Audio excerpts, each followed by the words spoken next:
Fuck yes, and welcome to the Uncultured Universe, the podcast where two friends show each other movies, TV, music, anything else just to get a little bit more cultured. I'm your host, Justin, and with me is the strikingly handsome devil himself in the uncultured hot seat, finding himself. This is Joe. Some have called me a legend. Some say parts of Joe are legendary. hmm Today, we are looking at the dreamy, ethereal, beloved classic that is Legend from 1985. Joe, you were the most oblivious to this movie up until last year, right? Okay, we're just going to get right into it. Like, our promise for this podcast is the central core of what we tend to talk about is like one person has seen the movie, the piece of media, yada yada. The other person has not experienced. And so you get that feeling of one person reacting and experiencing it for the first time. It's never been as pure as this episode. We have maybe reached our apex in a way because before I've always known about the movies. Like I know Sure. what Gremlins is. I Right. Yeah. know like of Little Shop of Horrors. I did not Totally. know this movie existed um until you mentioned that you wanted to cover it. Yeah. And it has all the stars and it's a Ridley Scott movie. Yeah, dude. So Justin, tell me how this movie exists without existing in that way. I mean, it's one of those like lost to time magic pieces of cinema. It was the perfect storm of Ridley Scott riding the wave of like Alien and Blade Runner, and a couple other things he did before this one. But he was riding high. Tom Cruise is this relative up and comer who hmm just came fresh off the heels of Risky Business a couple years prior, and Mia Sara is also brand new to the scene. This is her first credit. Uh, Insane. yeah, right. And then you get Tim Curry just fucking rounding it out with his theatrical background, this commanding presence. This insane movie comes together, and I can't wait to talk about it with you. And I'm so glad that like you had no idea about this coming in. Listen, we press play on the movie and immediately it is the longest scroll of text you've ever seen in your entire life. Okay, so Um, you saw, which we'll touch on this later. You watched yes. one of four versions that is There out were in the so wild. many versions available. I think I saw the theatrical one. Yeah, we'll touch on that. But yeah, before we get any further, this is again the uncultured universe, or is it just uncultured universe? Right, we're dropping the Drop the it's cleaner. that's cleaner. Uh, uh, JT said that Justin Yeah. Timberlake, not Sean Parker. Um, Yeah, Uncultured Universe. This is the first month of 2024, and we're doing the Tim Curry series. So we are putting a big, fat, sparkly red exclamation point on the end of that by doing this movie, which was my pick, as Joe said. Um, yeah, let's dive into some particulars, and then we'll get to some of your burning questions about Yeah. versioning and what was in Ridley Scott's mind as he crafted this. Yeah, Uh, give me the backstory. yeah. So directed by Ridley Scott, most known for Alien, The Martian, Blade Runner, Thelma and Louise, Black Hawk Down, Gladiator, Connection. I Uh, had to that was my first note is we have a secret connection to our unreleased hidden first episode that's right. that Yeah. may one day be released. We covered Gladiator. I think the episode was maybe 2.5 hours long, Yeah, it was and entirely too long. we were little bit babes figuring out what the structure of each episode was, and it took us until about episode 3 to figure that out. So Yeah. Gladiator and Scream remain in the vaults and will be auctioned off for millions at one point. Yeah. To the highest bidder. But We glad shall. to be returning to Ridley. Right to Scottville. And then most recently, he did Napoleon with Yeah. Joaquin Phoenix. Yes. He co-wrote this movie with William Jortsberg, cinematography by Alex Thompson, who did Labyrinth. Mm-hmm. So you can kind of see some of those similarities there. The Oh, man, I can see that. Yeah. 100%. Alien 3, he did that one. That was directed by David Fincher. and Demolition Man with Sally B and Sly Stone. I've never seen it. Not Sly Stone, Sly Stallone. Sly Stone. The band. Do you think he saw the Family Stone? He was like, "Hey guys, that's us." Can you believe it? Yeah, so starring Tom Cruise, Mia Sara, Tim Curry, released April 18th, 1986 in America, released in 1985 in the UK, which we'll get to in a second. Music by Jerry Goldsmith, Jerry, who did the original score, which is in the European version, and the director's cut. But the alternate versions got a little bit different version by a band called Tangerine Dream. Where have I heard that before? I don't know. Okay. You just know things, I guess. I'll need to look it up. I feel like that is the version that I got. The version where like the music is beautiful and you always think a song is coming and then it never comes until the very end. Yeah, You have a song at the end of your version, right? yeah. Oh, yeah. There's some songs throughout. But yeah, No, I just got the one. Oh, okay. All right. Well, then, yeah, the Tangerine Dream version is edging you the entire time by thinking you're going to get a song till you get the Yeah. very end, and it's good. No movie has ever needed Enya more than this movie. I know. Hi, yeah.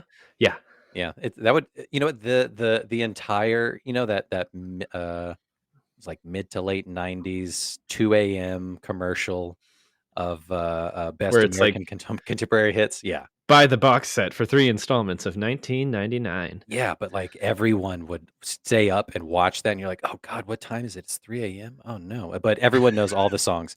It's got the greatest hits. It's amazing. But yeah, this movie could definitely play in the background to that. I think they sync up. You know what?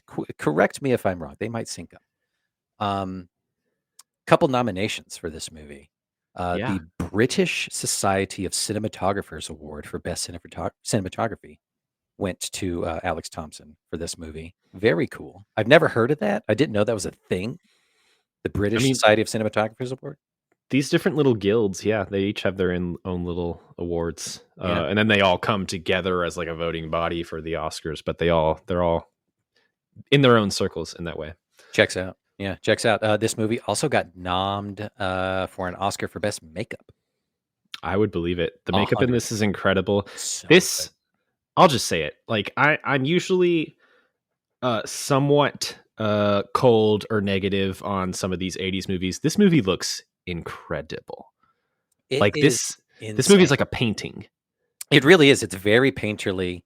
All of the sets were or most of like the forest sets where there's just like dust and cotton just blowing in the wind for no reason. It looks like something out of like what's the Natalie Portman movie called? Not like Abomination, Annihilation. Oh, Annihilation. Did you ever see that? I never saw that one. It is very much like that, where it's kind of like they're in the Everglades, but it's very like alien vibes are around them, and it's very sunshiny, but also like maybe we shouldn't be breathing this air. Right? Yeah, it's definitely they're in like a snow globe that someone just violently shook up. So you think all the time. This is a set? This must be a set, yeah, right? Yeah. A lot of the forest scenes were custom built sets. God, Ridley Scott wanted to do it like in the redwood forest out in California, but that was going to be too expensive. And he's like, you know what? Fuck it. We're going to build sets and we're going to film it in the UK on the 007 stage, which we've talked about before. That very famous soundstage at Pinewood Studios.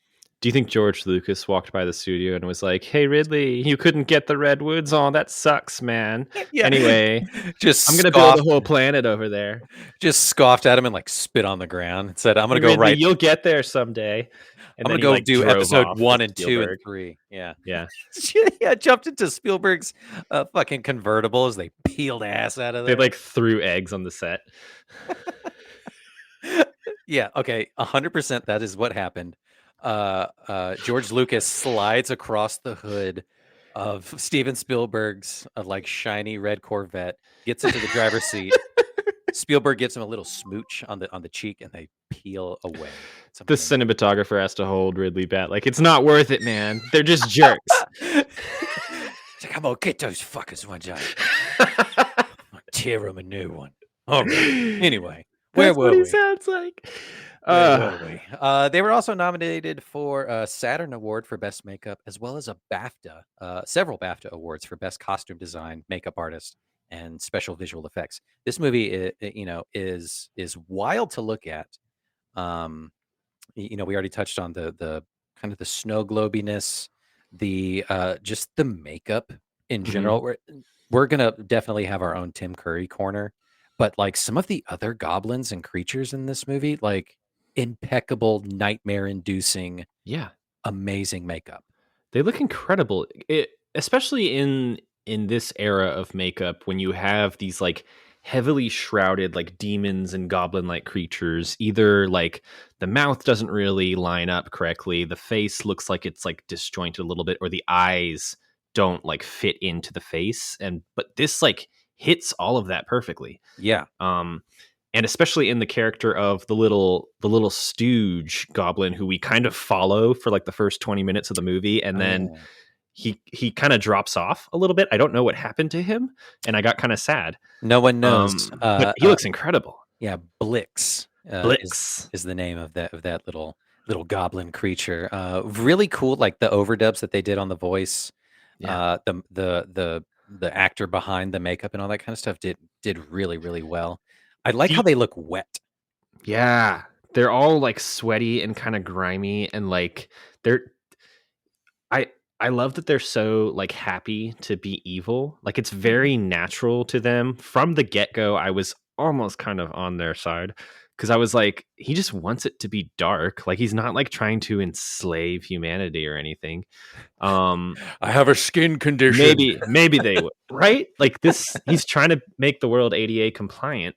Um He's but like, like there's this thing coming called global warming. I'm really just looking out for you guys. I'm trying to make it dark all the time.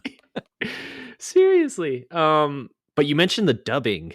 It felt like 80% of the voices in at least my version were dubbed, Yeah. and it kind of gave it this like eerie ethereal quality in a way. I don't know how intentional it was, but like it was very storybookish. It was very much like narrated in that way. Right. Yeah, that's a good point. Yeah, it feels very like it's a tale out of time. It's obviously it's an old legend kind of a thing. You got Mhm. the Lord of Darkness fighting against the world with these mythical, magical unicorns and all that kind of stuff. It feels like a fairy tale, and like someone's voice could be doing that. That's a neat kind of pickup. I mean, Um, it I of course have like my big theory that I'd like to present about this movie. And it starts with I'll get to it. I won't do it right off the bat here, but like a lot of this movie almost feels, and this isn't a negative, but it feels like you AI generated like a fantasy movie in the 80s. Like there's a lot of like archetypes here. yeah, Like Tom Cruise may as well be called like hero boy. Mia Sara may as well be called hero girl, right? And so it's I say that, but it's not like a generic movie in any way. There's something very different and kind of mm. fascinating about this. Go on. Like I'd love to hear about it. Like I think it is something kind of intangible about it.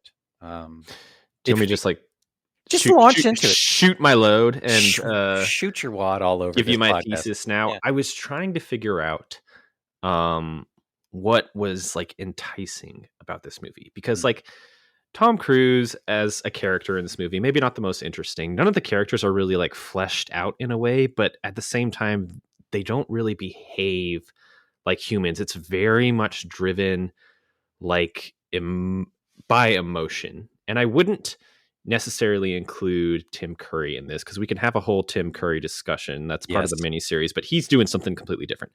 But like apart from the non Tim Curry, apart from the Tim Curry scenes, the closest thing I could think of to what this movie is a ballet.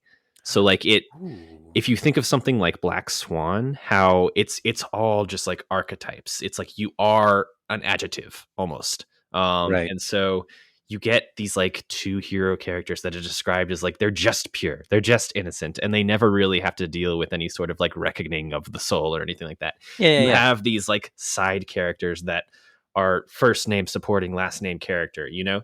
And so it's not necessarily these characters going on inner journeys, but they just have to express outwardly everything that they're feeling. We're not going to have some sort of like case study about the inner workings or thoughts of these characters. It's all on the table, and it's very much like open for the audience in the same way like a ballet, a dance, and an opera maybe would be. It seems like this is almost just filmed on stage, and you're just dealing with these forces of emotion clashing against each other. And it's not, I don't know if abstract is the correct like artistic term for it. It's not like abstract, it's not non-objective, but it is very much inhuman in the way that it's only emotion, you know? Capital IT it. Yeah. It is Right. it's definitely loosely structured in a Mm-hmm. sense. It is more It feels you know, interpretive. it's interpretive, it's esoteric, it's that kind of thing. It's you know, it's kind of, you just open for however you see it, and it feels very, like you said, I'm loving your read on it. Like it is a tale being Mm-hmm. told. So it doesn't need hardened beginning, middle, and end with definite character arcs. It is just the tale of good versus evil, light versus dark, Mm-hmm. innocence versus corruption. But all the while, just like it's kind of unconscious. It's kind of like if someone told you to dream about these concepts, this is what your unconscious brain would like Yeah. barf out. Yeah. Yeah. 'Cause Yeah. it plays like a dream. It feels like a dream. I mean, that's where I'm saying like I just noticed both of our names are Joe on this screen. Hilarious. That's where I'm saying like the AI nature of it comes into being, and that has such a negative connotation these days. But what I'm thinking is like it's like it takes in all of the influences of the fantasy elements that came before it as a movie, and just like it creates its own world, but it's all like painted with the colors of these movies that came before, right? Yeah, and Um, it's very fever dreamy in that way of yeah. like you need a big red dark billowing smoke, and then the opposite side is very bright, filled with glittering bullshit everywhere. Hmm. But yeah, like the comparisons that you draw to this are immediate. If you look at the time, you know, you look at Labyrinth, you look at Willow, you Hmm. look at Neverending Story, like all those contemporaries play a part in kind of like the 80s had like where it was high time for high fantasy, you know? Yeah, those. I mean, the ones that you just said are the big ones, right? Yeah. And they're the ones that you think of when watching this movie. Willow, in particular, for me, that was the one I grew up with. So that's like a Ron Howard movie. You watch that. Excuse me. You watch that, and it's more of like an actual fleshed out like story with like rising, falling actions. All these characters going through like actual like moral ups and downs and stuff like that. Yeah. So there's some complexity there, but on like a even on like a color level, it's a little bit like washed out, just because like it's going for a little bit more of like a grimy look. And then this movie Legend is like it it does look like a painting. It looks like a fairy style. It's hazy. It's The hazy lights in are a way. light, you know. Yeah, it's like you're watching a memory of someone trying to play back the Yeah. story themselves. Yeah. And I think one of we my could thoughts while watching it was like this could all be like a flashback. This is how a flashback is filmed. yeah, you could have a flashback, or it could cut over to Ben Savage and an old man, and it's Yeah. Princess Bride style. And be like, and then that's where they kissed, and then that's the story's over. Um, like, what do you mean that's the end? Well, that's the version you got, kid.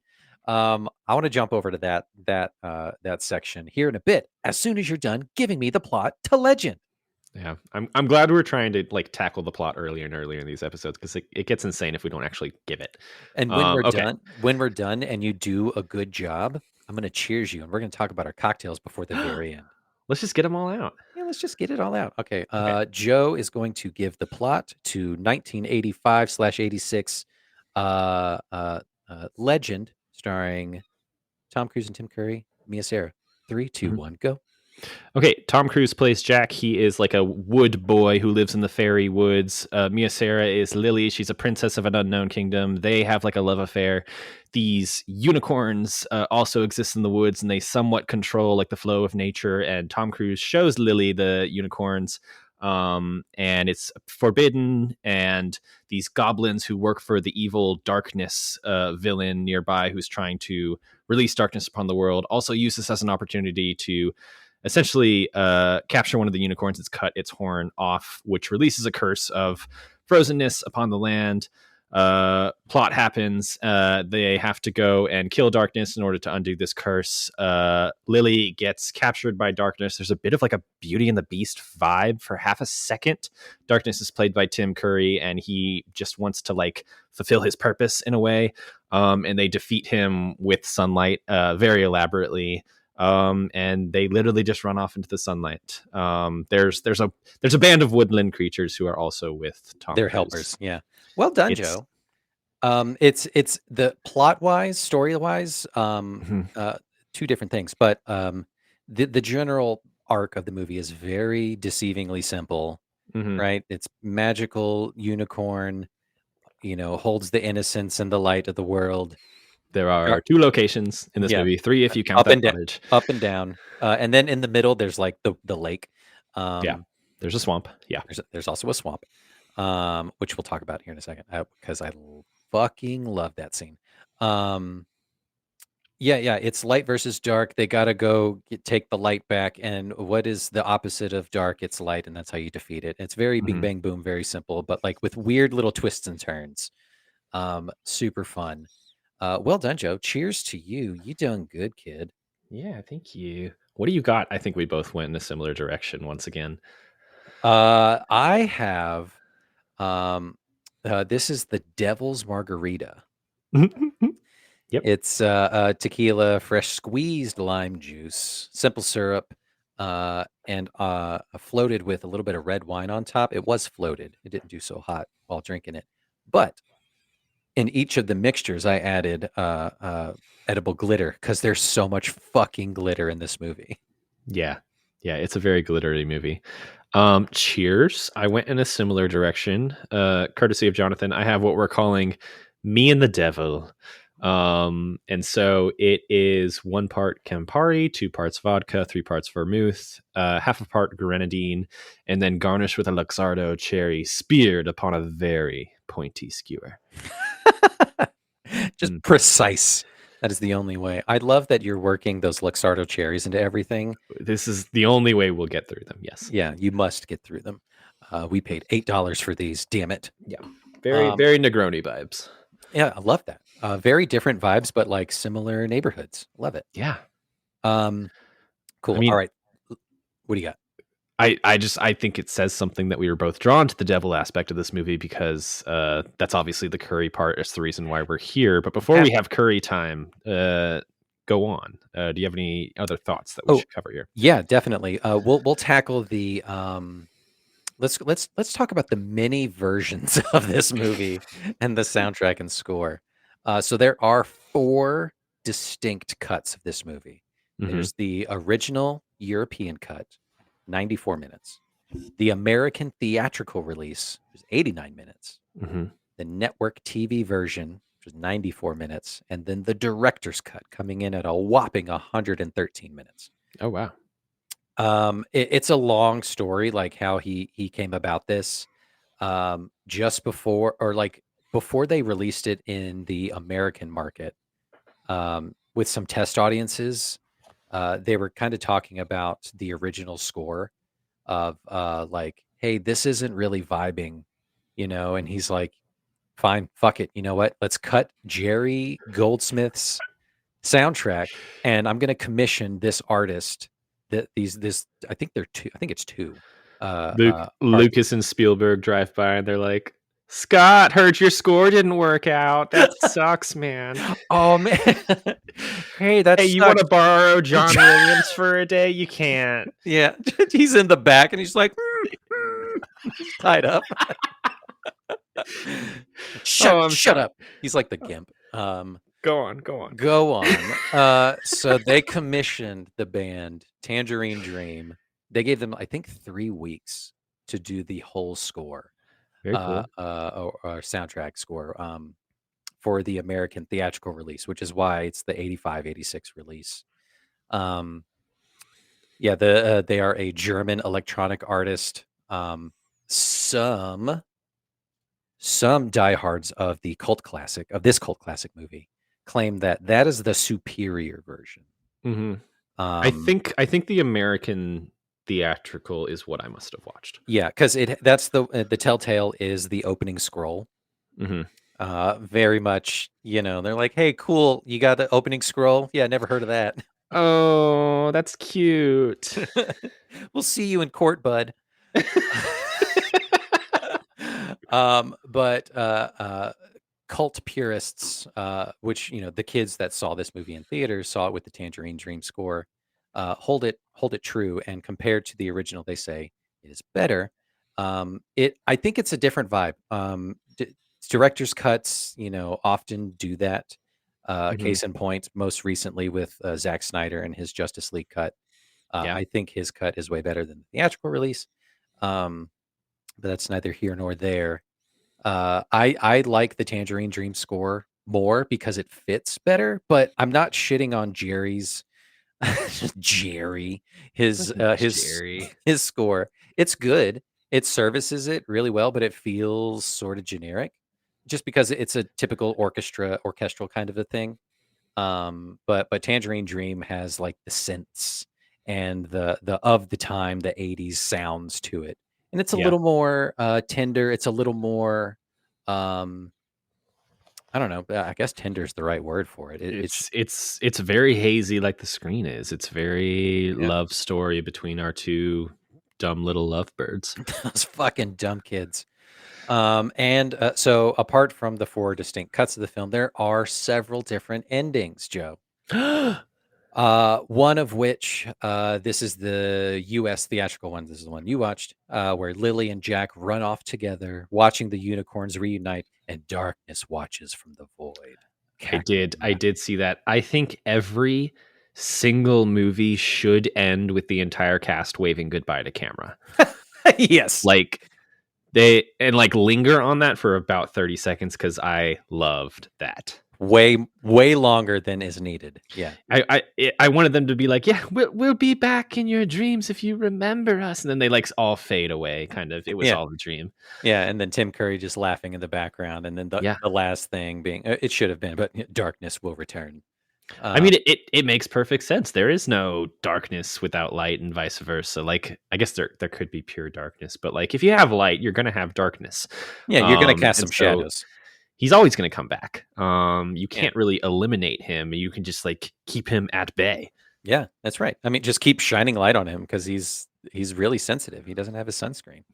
The European theatrical version, which is the original cut, is the same ending as the US version, but without the darkness bit at the end. Mhm. They kind of just like, no, he's in the void. It's like whatever. The That does direct, speak.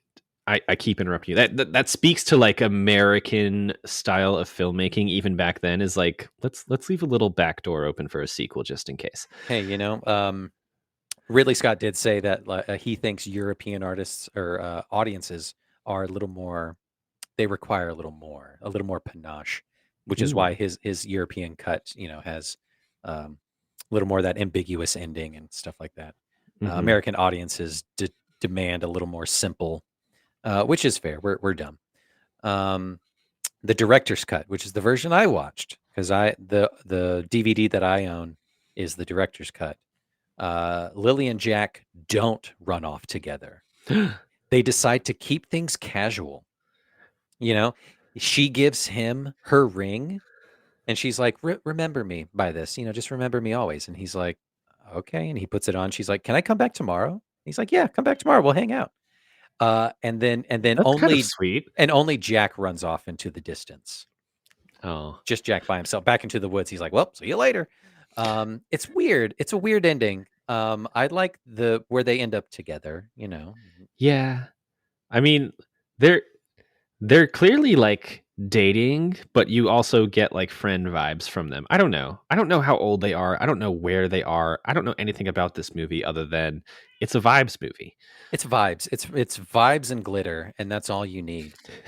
Um, so speaking of those two characters, well, let's jump over to the performances for a quick bit, and then we'll get to the Tim Curry of it Mhm, all. So yeah, so obviously this is just a silly kind of off the wall movie in a sense, mhm. and the performances illustrate as such. Starting with, but not limited to, the names of the characters are all over the map and are insane to me.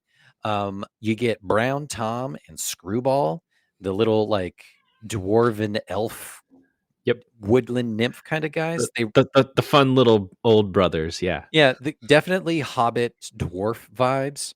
which like they totally could have pulled off a Lord of the Rings live action in the 80s with shit like that. Like that would have ripped, I Yeah. think. Would have looked great. Honeythorn Gump with that Frankie Muniz looking motherfucker.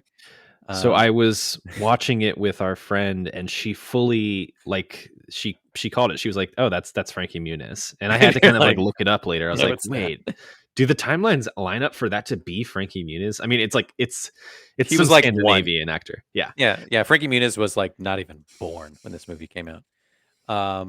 Blix, the one of the coolest goblins.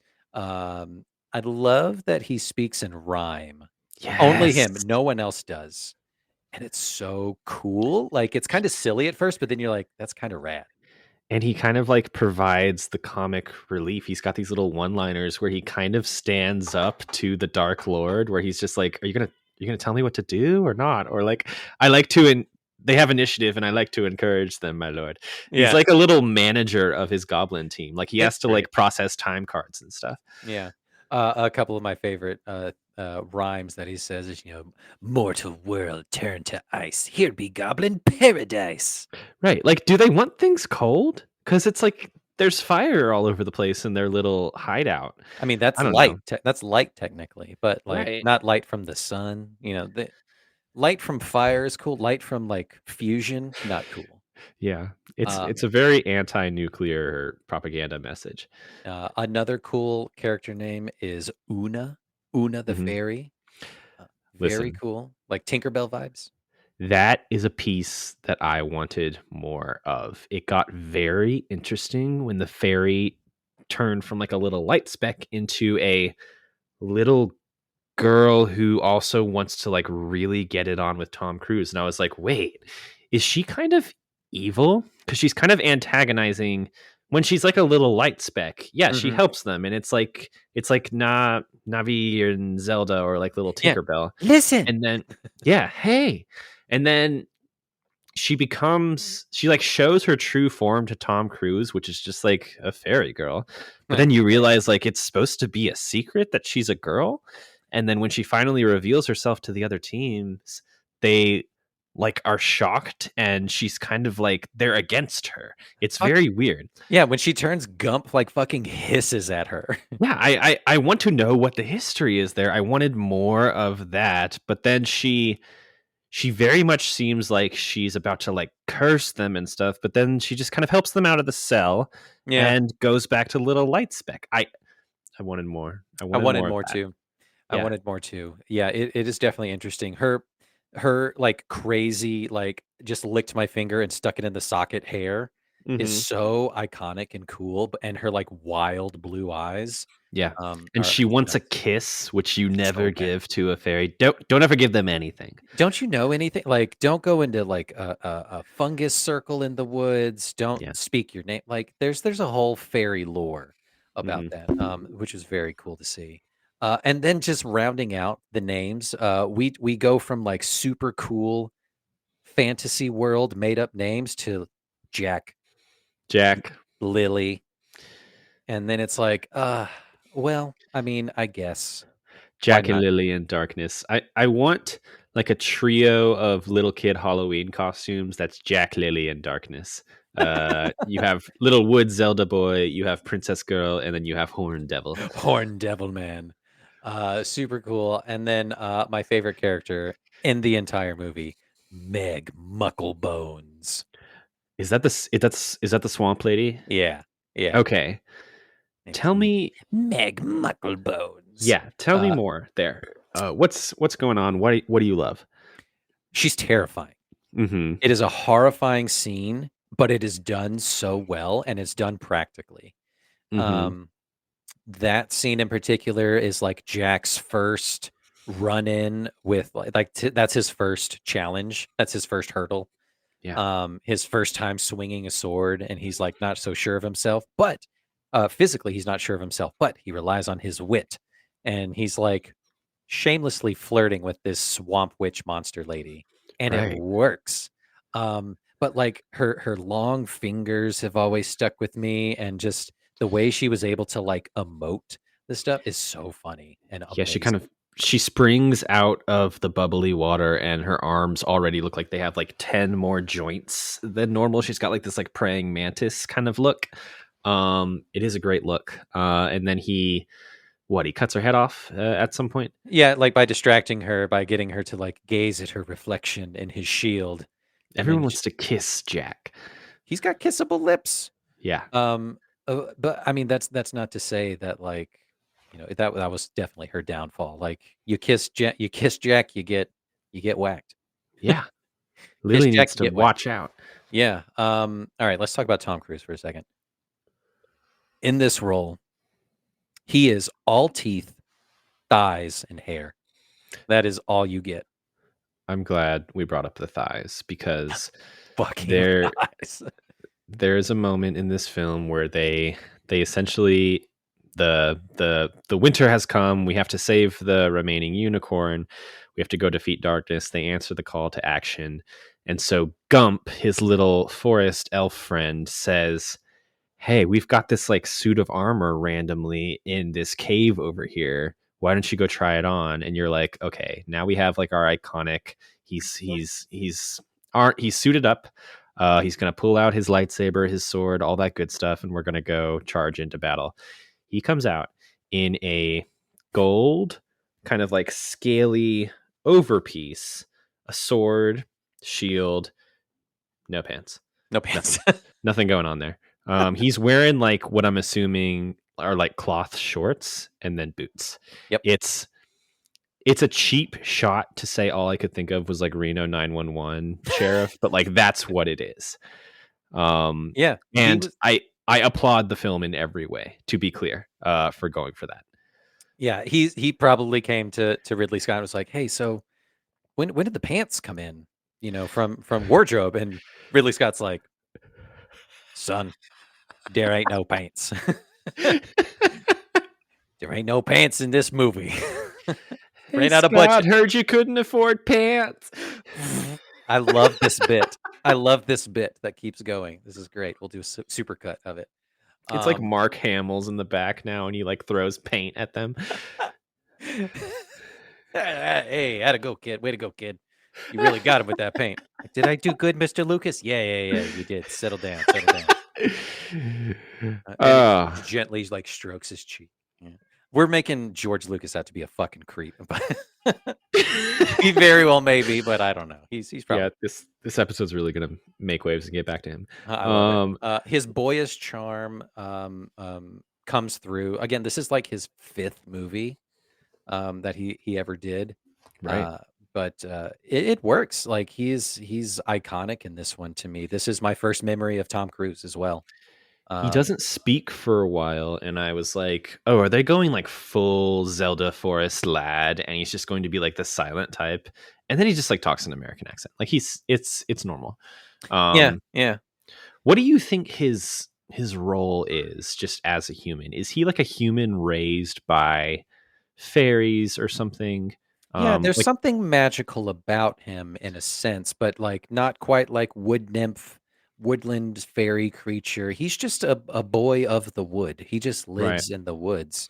But he's wild, and that's why he kind of crawls around on all fours like a chimp. Because he lives out in the trees and sings to the bird. He speaks rabbit and squirrel and stuff like that. yeah, Um, yeah. I think of it as like a human that they found in like a basket as a baby, and now he has adopted the woods, and vice versa, and yeah. Now he is wooing the princess of the neighboring I think town, I guess. yeah, all right. I think she just came across it's Tarzan vibes in a sense, George of the Yes, Jungle very kind of much. style of just like I came across this wild man in the woods and I want me a piece of that kind of a thing. I don't mind the lack of backstory. Like, let's just get into it. Yeah, right. Like Um, you don't want to see the meet cute and all that stuff. She's like, I'm gonna go see Jack, and she's like, What are you gonna show me today, Jack? And he's like, I'm gonna go show you some fucking unicorns. It's awesome, but don't she's like, touch them. Jack, you're such a great friend. You're like my brother. And he's like, All right, well, okay. Um, I'm gonna shock you with some of these other considerations for the role of Jack. Tell me which one shocks you the most: Johnny Depp, Okay. Jim Carrey, Robert Downey Jr. Wow. Considered for Um, the role, all considered for this role. I can't picture Robert Downey Jr. playing like Forest Boy, so probably that. Jim Carrey, I can see him doing like the physicality. And Johnny Depp seems like the pick opposite Cruise back then. Yeah, right, for sure. Robert Uh, Downey Jr., I just don't consider a part of that group. See, back in the '80s, though, Downey Jr. He had the unibrow going for him, which would have definitely read A as lot of unibrow in this movie. Very yeah, bold. very bold brows, which I'm glad to see made a comeback. He did his own swimming stunts. Tom Cruise is going to Tom Cruise. He was doing it as early as this, which Hmm. is really cool. Um, A lot of diving into pools. Yeah. yeah.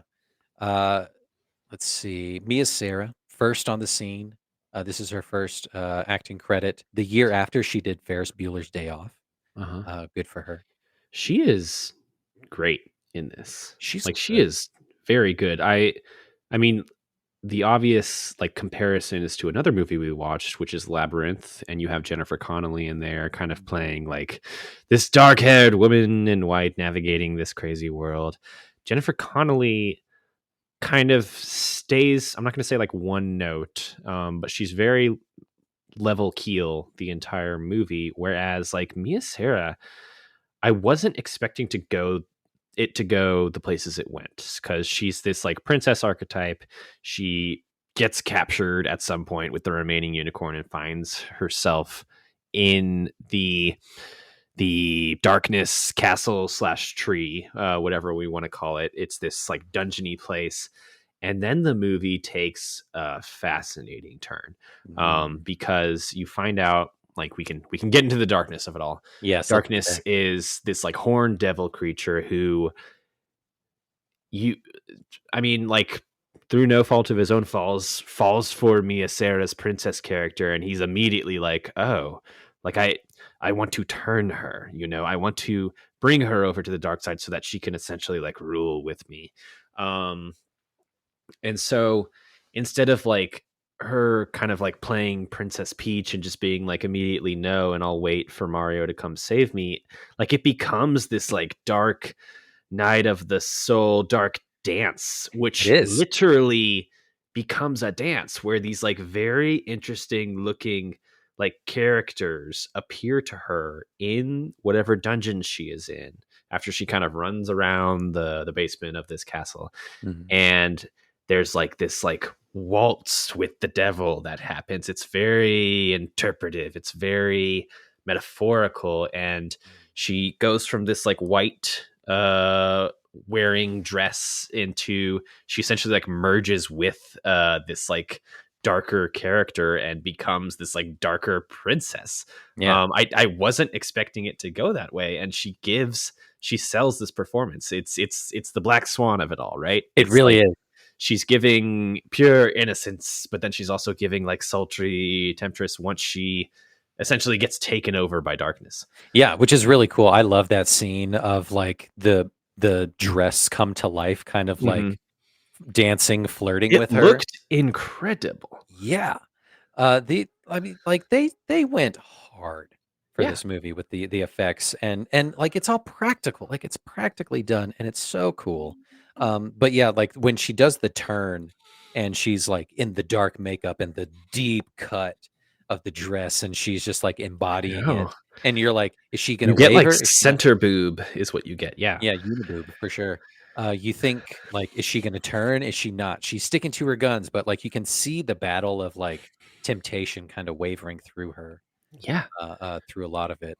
And then you get the super cool scene of, and this is the introduction to it, of Tim Curry like coming through the mirror Hmm. and his sparkly fucking hoof just comes. His little Krampus foot. Yeah, it just steps out, and it is amazing. Um, so here's a little background why I chose this movie. This is my earliest memory of a movie, period. Oh Um, hell yeah, Justin! We have I finally found it. Yeah, this is my nexus point. I don't remember where I saw it. I don't remember how. I don't remember if we rented it or if we owned it or whatever. But like, I always remember like this is the first it, memory of my mind of like, okay, that's what a movie is. This is what a movie soundtrack kind of sounds like. Like the music from it always like the way I described it as a kid growing up to myself was like the music just sounds true.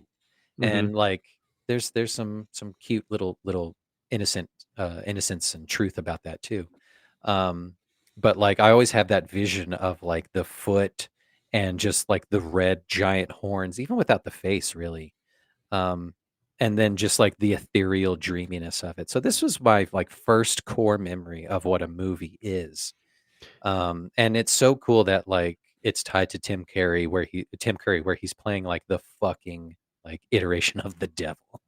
It it is a movie that wears its heart on its sleeve almost like admirably, right? It's never trying to like wink at the camera. It's never trying to be sarcastic in a way that like a Marvel movie these days would be. Like Oh yeah, it's so the serious. the good is good and when it becomes bad, it's bad and the bad is always bad. Like it's not like I mean, let's get into the Tim Curry of it all. Like his character of darkness is introduced for like a scene and a half at the beginning of the movie. Like you get him kind of like essentially being bored and without purpose in his like tree castle because he has to stay there because it's always dark, and so he sends out his goons to go kill the unicorns Yeah. to erase the sun from the sky essentially. And so immediately he's launching into this like Shakespearean soliloquy about how he is just evil and he's trying to fulfill his dark purpose and he's so lonely. And then the movie boldly like does not come back to him for a good A hour. while. Yeah. Yeah.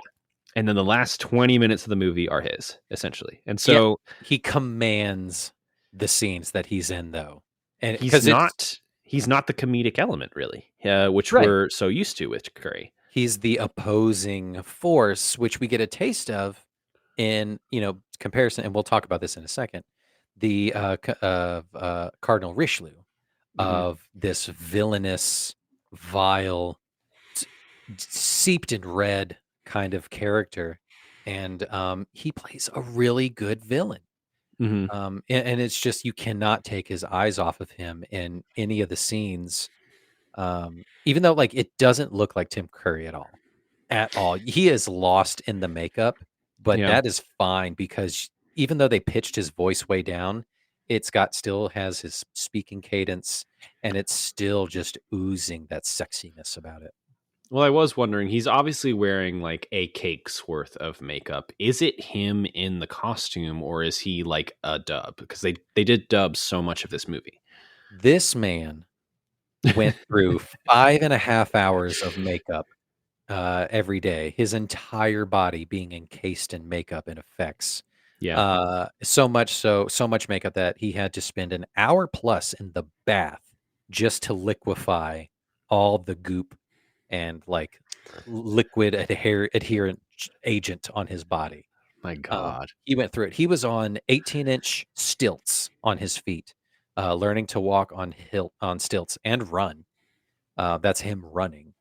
Um, and then he had those giant 3-foot fiberglass horns attached to Oh, his wow. head and like a bracing thing on his neck that went down his back, and like full body suit and all this kind of stuff. Homeboy went through it. Yeah, But I just it want is to know like the weight of all of this.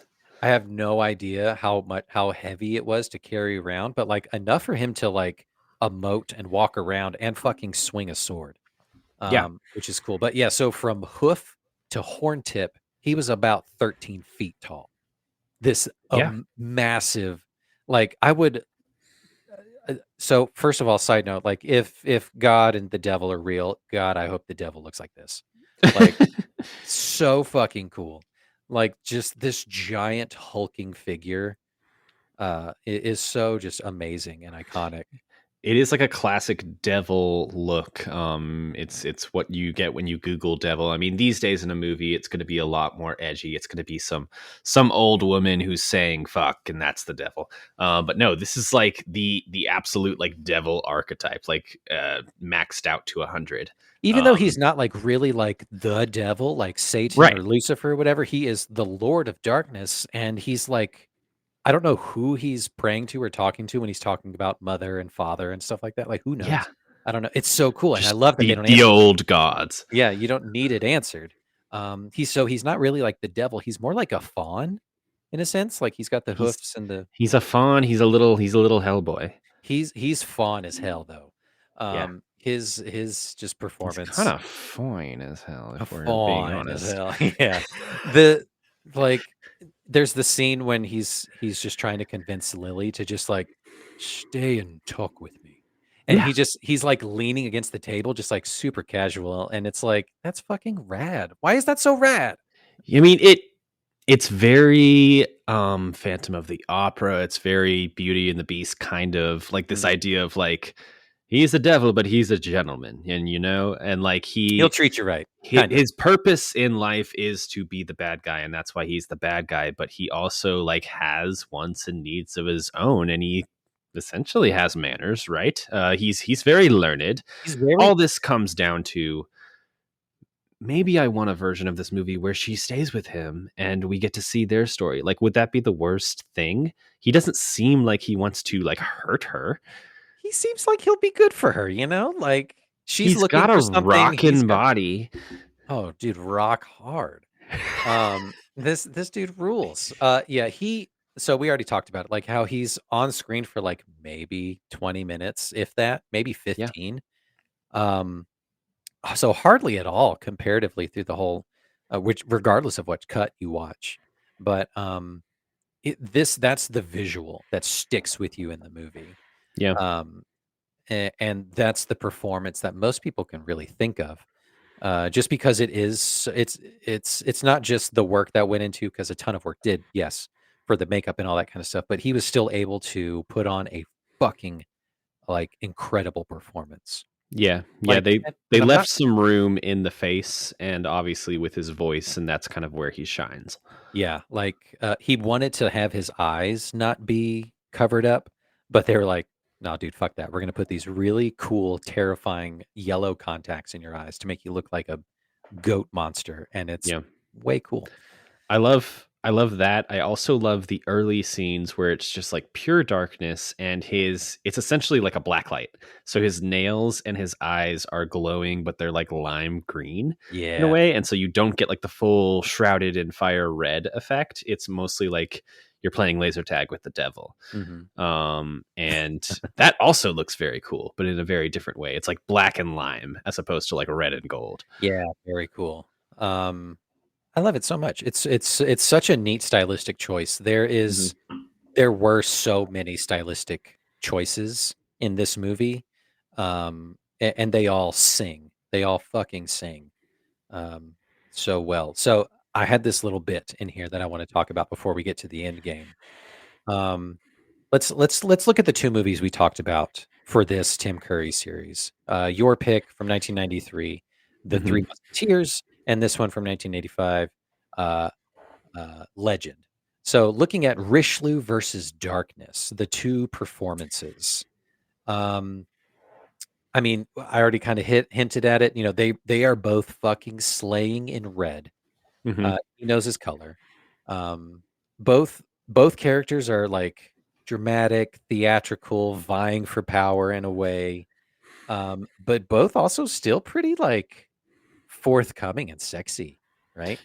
Tim Curry's gonna play a villain, but he's also going to strike a silhouette. Like you're gonna Oh, know. he's serving cunt, Yeah. for sure. Um, yeah, so there's while there's not a lot of space for darkness to kind of move around and explore quite as much as we see Richelieu, like literally moving from scene to scene and kind of like flowing with his fucking cape and stuff like that. He is still imposing and terrifying all his own. I mean, and maybe because he is a 13-foot demon monster, but it's still cool to watch. With sick abs. Sick, ripped heart. I mean, that's not to say Richelieu probably also had abs too. Mm-hmm. I bet he was hiding an 8-pack under there. He throws it off for the final battle, and he's just like jacked and like glistening and smooth. Yeah, like unexplained, because it's like it's France. All you get cheese and wine, and he's like, yeah, it's exactly. Come fight my god abs. Richelieu, I think, is also just as terrifying, but in a more like real, obviously human way. Mm-hmm. Like that's more terrifying in a sense. And he is a lot of like the comedic force in the Three Musketeers, whereas in Legend, Darkness really is like a I don't know if it's like a tragic villain. I feel like if we had more time with him, he doesn't seem to have like a grudge against humanity in a way. It's mostly like he has this like urge to shroud the world in darkness because it's his purpose and he can't fight his destiny. Yeah, he's like Loki in that way, right? He's burdened with shit, what is it? With glorious purpose. He's burdened with glorious purpose. He has this thing that he has to do, and he's just like, "Hey, man, sorry about it. Like, Yeah. I hate the light. Love the dark. So I'm I'm gonna turn the sorry you light." didn't want to be my bride and live with me in my castle. Yeah, Go have sorry. fun in the woods. Sorry, I have offended you with my friendship. So Joe, out of the two, Richelieu and Darkness, who would you rather pet sit for? Who would I pet sit for? Yeah, Like who would you? I'm You pet get sitting them or I'm pet sitting their house? their house, their respective pets. They call you up like, hey, Joe, can you come pet sit this weekend? Tell me what the pets are. Richelieu has like a hairless cat. Um, and I'm gonna say Darkness probably has just like a really breathy, mouthy pug. Mm-hmm.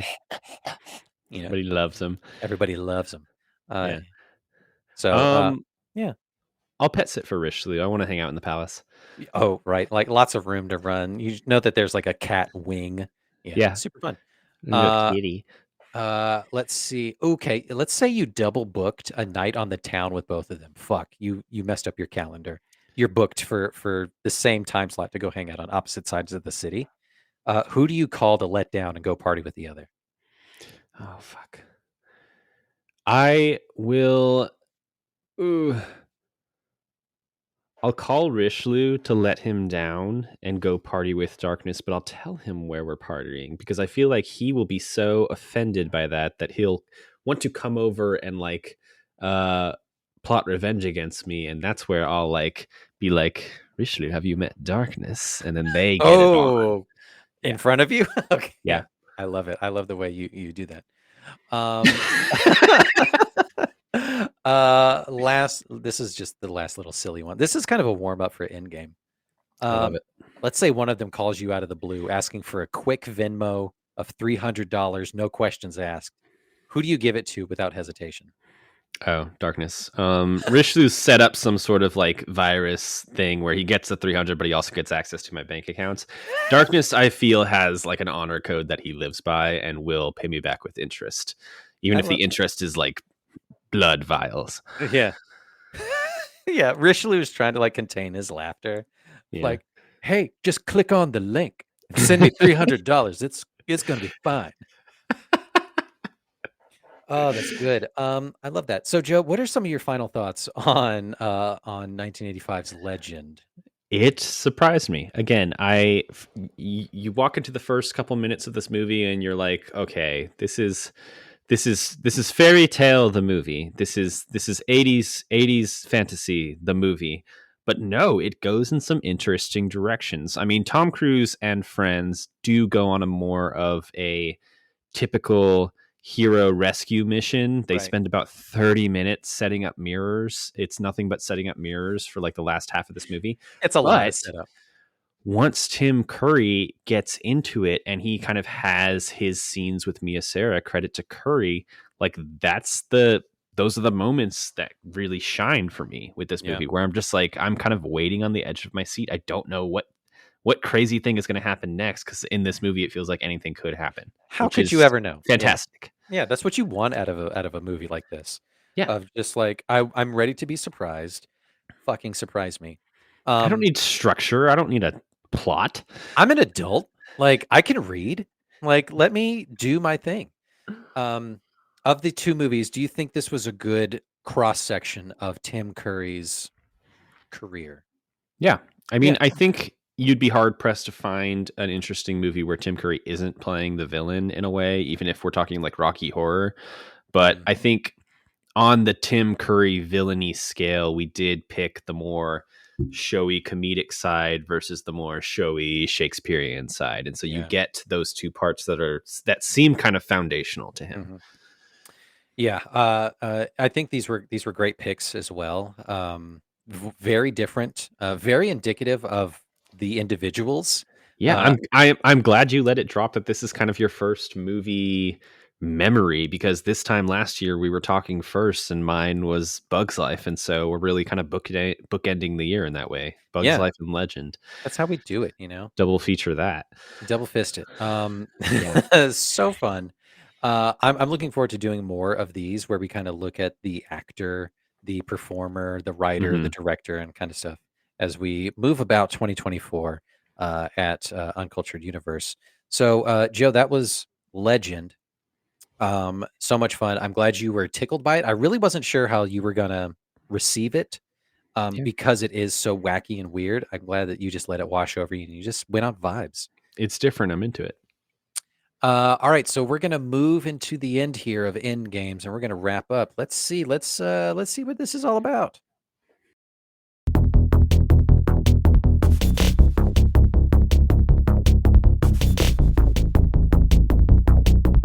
Legends, it's the legends of the legendary legends. It's the legends of the legendary legends. It's the legends of the legendary legends. It's the legends of the legendary legends. It's the legends of the legendary legends. It's the legends of the legendary.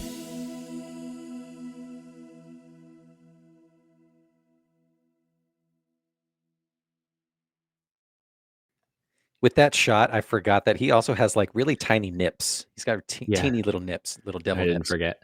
I never forget a nip. Joe, we're playing Legends, the Legend of the Legendary Legends game. There's a lot of media out there that feature the word legend in some capacity. I'm going to ask you questions and give you multiple choice. Are you ready, Joe? Do you get it? You get what we're doing here? I absolutely get it, yeah. Wonderful. Number one, right off the bat, what sports film from the year 2000 starring Will Smith was an infamous box office bomb that was about the game of golf and loosely based on the Hindu sacred text, the Bhagavad Gita? I'd like to solve the puzzle. This is The Legend of Bagger Vance. Amazing. Well done. Didn't even need the multiple choice. Well done, Insane Joe. movie. Yeah, I never saw it. Um, Question two. What Nickelodeon game show from the 90s featured a fictitious temple filled with lost treasures protected by mysterious Mayan temple guards? I've never seen this and I don't understand the structure of it, but this is Legends of the Hidden Temple. Oh my God, Joe, you are 2 for 2. You are swinging hard. Here we go. Question three. According to the Legend of Zelda lore, Ganondorf or Ganon is the de facto antagonist for a lot of the game series and overall franchise. What race is he a part of from Hyrule? Is he a part of the Rito, the Gerudo, the Goron, or the Zora? He is a Gerudo male, the first Gerudo male to be born in like generations. Yeah, I'm currently playing Tears of the Kingdom now. that game fucking rules. Yeah. Um, Question four. Anchorman, The Legend of Ron Burgundy stars Will Ferrell as the titular newscaster. What was the name of his pet dog in the movie? Oh God. Wait, I know this. Okay, because it gets kicked off the bridge, and then he screams its name. Um. Oh fuck, fuck, fuck, fuck, fuck. Okay. Um. It's two syllables. I can give you Is it multiple like choice. is it like Benson or something like that? Mm, Give me the multiple choice. Give me the is multiple it choice. Buster, Baxter, or Beaver? It's Baxter. It's Baxter. Well I, done. I I was in the ballpark. Okay. You were there. Question 5. In campaign mode of the popular first-person shooter Halo, what is the proper order of difficulty ratings from least to most difficult? Is it easy, normal, hard, legendary? Is it easy, normal, legendary, heroic? Or is it easy, normal, heroic, legendary? When I played Halo with my friends growing up, all we ever did was play like freestyle in Blood Gulch or like Desagulation Gulch or whatever. Yeah. And I just like spammed the rocket launcher because I wasn't good at video games. But I will go with your last one, which was easy, normal, heroic, legendary. I think Very good. Very good. Yeah. Well done. You were 5 that for makes 5. sense. That You makes are- sense. Yeah, right. I mean, who knows? Question 6. In the popular TTRPG Dungeons and Dragons, which we are both familiar with, there is a unique gameplay mechanic for high-level creatures that grant that creature in particular extra abilities outside of their turn in combat. What are they known as? Are they legendary Those actions? are known as legendary actions. God damn it. You got it. Give me the multiple choice. I want to hear what you're saying. Legendary action, legendary force, or legendary maneuver. Oh, Ooh, I was going to throw you for a loop, but no, you got it. 6 out of 6. Question 7. What biographical crime thriller from 2015 was adapted from the book The Profession of Violence, The Rise and Fall of the Gray Twins, or the Cray Twins? Sorry. I'm going to harken back to your text to me as I was about to watch this movie. You said, if you're watching Tom Hardy, you've gone too far. This is the movie Legend. Yeah, well done. Well done. Question 8. The 47th book in the original Goosebumps series. What was the title of that book, which follows two siblings lost in the woods, filled with strange creatures and ancient Vikings? Is it Lost I haven't Legends? read this, but it is Legend of the Lost Legend. Yeah, Justin, you got to let me answer before you give me multiple choice. I am on fire right now. You are. Okay. Well, I'm not gonna give you multiple choice on these last two then. Watch me regret it. Yeah. You are instantly going to regret it. Number 9, in the 2007 zombie apocalyptic heartbreaker I Am Legend, again starring Will Smith, what was the virus scientists tried to genetically re-engineer in an attempt to cure cancer that resulted in affecting 99% of the population? I'll give it a shot. I mean, is it like the common flu or whatever, the common cold? No, Is it smallpox? no, Okay, give me the choices. it was measles. It was measles. Yeah, Justin, did you have multiple choice? I did, but Justin, you were so goddamn it. confident. You were so confident in it. I All wouldn't right. have gotten measles. It's fine. Yeah, it's fine. But I'll still give that one to you because I kind of fucked you on the question. Last one. Internationally tolerated drag queen superstar Jinx Monsoon amassed 4 legendary legend stars in what season of the drag race competition? Oh God. You want the You multiple know choice? I haven't seen You want the Drag multiple Race choice? yet. Yeah, give me the multiple choice. Is it RuPaul's Drag Race All Stars 7, RuPaul's Drag Race Season 12, or RuPaul's Drag Race UK versus the World? I'm gonna say All Star 7. You would be correct, Joe. Is it really? You did it. You did it. Well done. You My did God.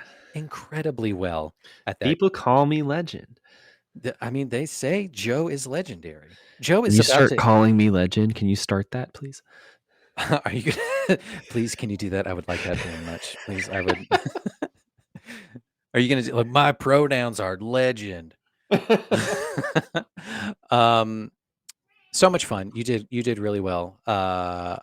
Surprisingly, but not surprisingly, But yeah, so that was Legend from 1985, and concluding our Tim Curry series. Where are we going next month, Joe? That's a great question that I probably need to look up. You gonna defer to me because I got the calendar over here? Why don't I defer to you? Great. So February, we're going to be going on a jaunt to look at Baz Luhrmann, Oh the man, director. I am so excited. Okay, I'm back. Yeah. Yes, we're gonna look at Baz Luhrmann, the director. We have covered his movie Moulin Rouge last year as part of our musicals miniseries, and coming up. The episode that I'm going to talk about is a movie that is very near and dear to my heart. We're going to watch Strictly Ballroom, which is the first in his trilogy of, I think it's the Red Curtain Yeah. trilogy. Yep. And I mean, more on Justin's pick, but you can probably fill in the blanks following that. Maybe. If you follow us on Instagram, you can see it. We'll round off some stuff. Strictly Ballroom is one of his first movies. It's a mockumentary in Australia about a ballroom dance competition. I can't wait. And it's hilarious and fantastic. I can't wait for it. It's going to be great. We're going to be talking about love. We're going to be talking about showmanship. It's going to be great. Check us out wherever you get your podcasts. Check us out on YouTube. Check us out on TikTok at Uncultured Universe, wherever you get all that good stuff. Give us a like, give us a follow, subscribe, do all the things, and we'll catch you guys later. Bye. Peace.